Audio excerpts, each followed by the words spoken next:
Hello, everyone. Thank you very much for being here and for listening to my mom's stories. This will be the final video on her life.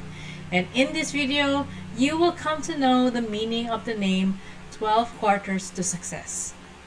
This last video will be a bit longer than the others because I want to appreciate every milestone my mom had during this journey. There will be a final giveaway for this occasion.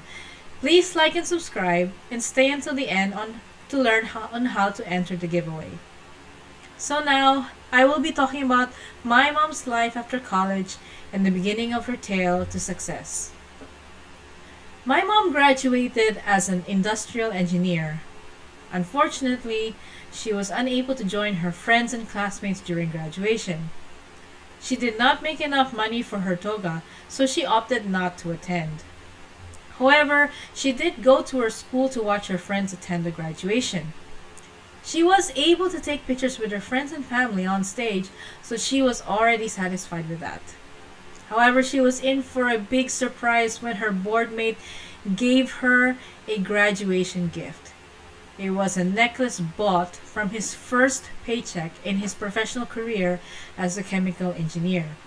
Now, this is very significant because it was the first time a friend gave an expensive gift to her.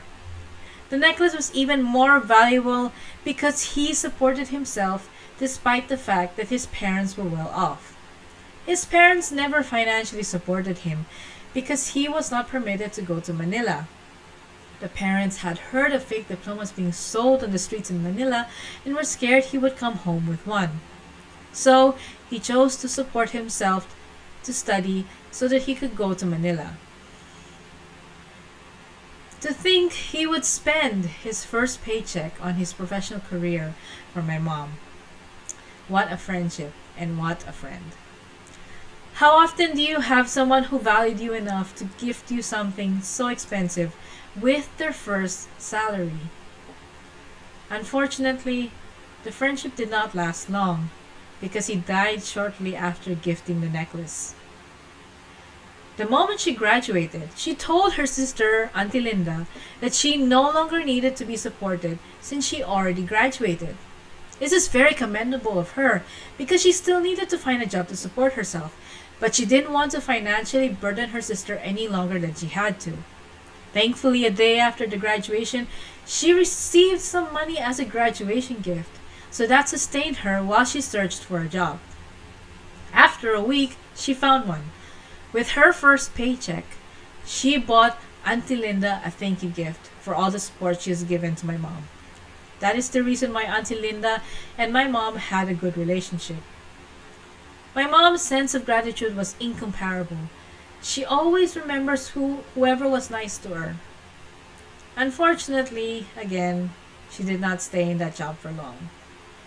A month later, my grandma arrived at my mom's boarding house for a medical checkup since she wasn't feeling well. It was then discovered that my grandma had a heart ailment and needed a bypass. My mom had to resign from her job to take care of her and bring her for checkup every day. After a month of doing this, my grandma was given the clearance to go home to her hometown in Kapul. But by this time, lack of work and taking my grandma to the doctor had left my mom penniless. She had to sell her bed and the engineering tools she had, as well as the precious necklace from her dead friend, which is very sad in my opinion.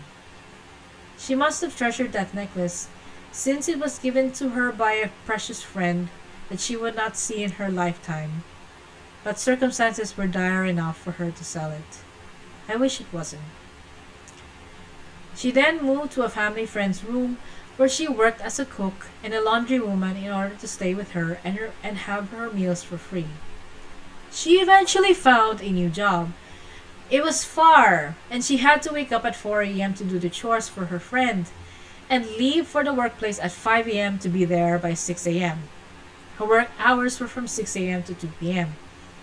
Traffic was not as bad as it is currently, but before she got regularized, she arrived late 2 times because of fatigue at work, and she was told that she can't be late anymore or be dismissed.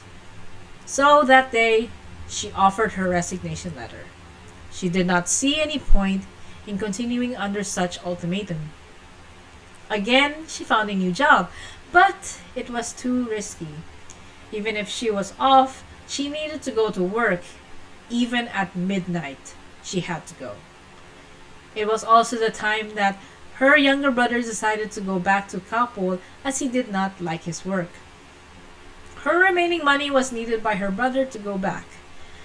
That same day, she borrowed 500 pesos from her friend as her capital to sell food at Naiya Abuan while waiting for a new call for a new job. She would wake up early to go to the market to buy ingredients and by 8 a.m. go to Naiya to sell her food. She had to be careful with the police because her food items were in a bayong.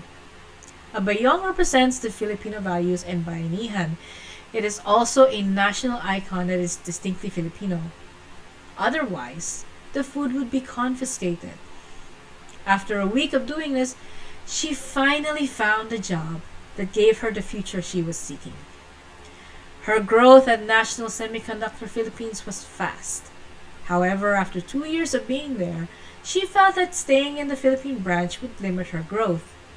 Some instances happened in which she questioned the way things were being run, and so she decided she needed to go to the US to continue her growth. She implied informally through her director to go to the US. Before she went, she had to spend her money for her brother's education in Manila. As such, when she first went to the US, she only had 12 quarters or $3 to her name for pocket money. And this is where the title of this series started. Her first flight to the US was on a loan ticket from the company. She brought with her one jacket and a medium-sized suitcase. The 12 quarters were to be used for a phone call in case nobody from her office showed up at the airport. She was in for a surprise when the engineering manager and his family picked her up at the airport on a Porsche. Can you imagine? A Porsche. She had met him before briefly when he visited the Philippine plant, and he was very impressed with her performance. Naturally, she was quite thrilled at riding a Porsche. I mean, who wouldn't be? Due to jet lag, she was not able to sleep, so she cleaned the manager's library and prepared a delicious breakfast for her host. The family was so happy, so they took her to Monterey, California, and enjoyed window shopping, and she had her first taste of French cuisine as a means to show their gratitude towards her. That late afternoon, my mom was brought to a U.S. college and was surprised with a welcome party where the prospective board and lodging lady and her carpool were present. My mom did not know these people, but the engineering manager arranged them for her as a surprise. On her first day of work, after the pleasantries, she asked that she be allowed her first salary in the US that day. The director and the controller were at a loss since this is unprecedented. My mom told them she only had 12 quarters or $3 for money, so they were forced to agree by my mom's pleadings. There was no way she could have survived with just 12 quarters. My mom in turn worked almost endlessly to earn for her family in the Philippines. After 9 months, despite the fact that she had zero savings as a junior executive of her group in the US, and her group being one of the smallest groups and was in danger of being dissolved, she and her group managed to survive the challenges and managed to stay afloat thanks to my mom's leadership. My mom was available to help run the group anytime, so she was valued in the US. She was running the overall planning for her group for all 3 plants in Manila, Malaysia, and Korea. On her 10th month, she started her sideline work selling RTW and food she cooked during half of her break time at work and when weekends were free. With that, she was able to save some money for herself. She also went far and beyond, helping her workmates in their tasks and duties. As thanks for this, my mom got her first girls' nightlife at San Francisco for free, courtesy of her friend Tina, who also gave her a free trip to Disneyland. Her work with the Opto Group in the US was awesome. She managed to visit other places like Hearst Castles, which is one of her favorite destinations, Yosemite Park, Lake Tahoe, New Jersey, New York, Las Vegas, etc. On her second year in the US, my mom's French fries love story started. It was the one and only love story that resulted to us, her three beautiful children. Her words, not mine. After they got married and started their married life in Singapore. Now, I want to tell you that my mom almost went back to the Philippines after a month in the US. On her fifth Saturday morning at her boarding house, she found herself lying down on the kitchen floor as she had fainted for 2 hours because of hunger. She had gotten into the situation because she had woken up early to do chores. This incident prompted her to book herself for a following day flight back to Manila. However, she told herself at the time that if she could not find any bookings for that day's flight, she would continue her stay in the US. As fate would have it, there were no available bookings.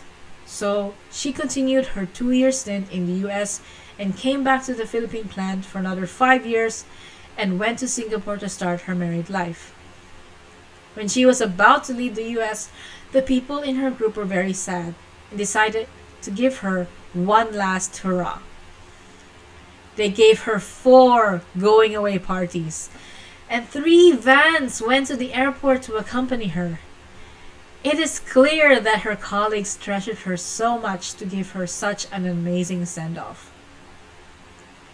Despite the trial and tribulation she had gone throughout her life, she proved the strength of her spirit and her determination to rise above what she was dealt with during her childhood up to that point.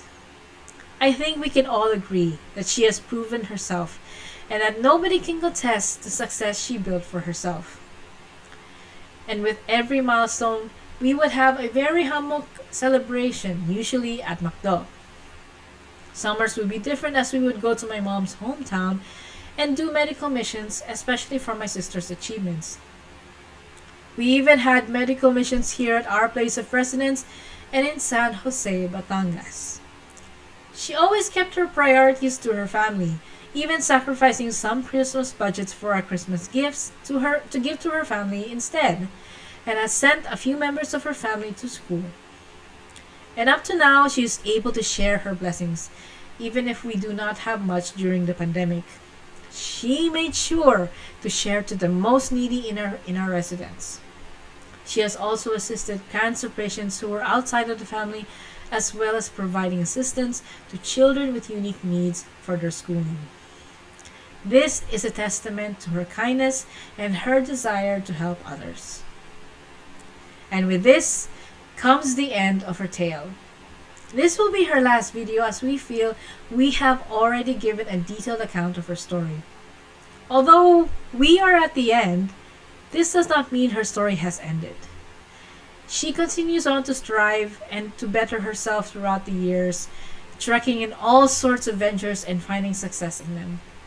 So, if you would like to hear any details or if you have any questions on topics we have not covered, we may post videos regarding any specific event in her life. As for the final giveaway, please like and comment down below to have a chance to win. It is the same as the last 2 times. Comment anything related to the video to enter. Thank you very much for listening to my mom's journey towards her success. I hope you enjoyed her stories and I hope that they have inspired you. Goodbye.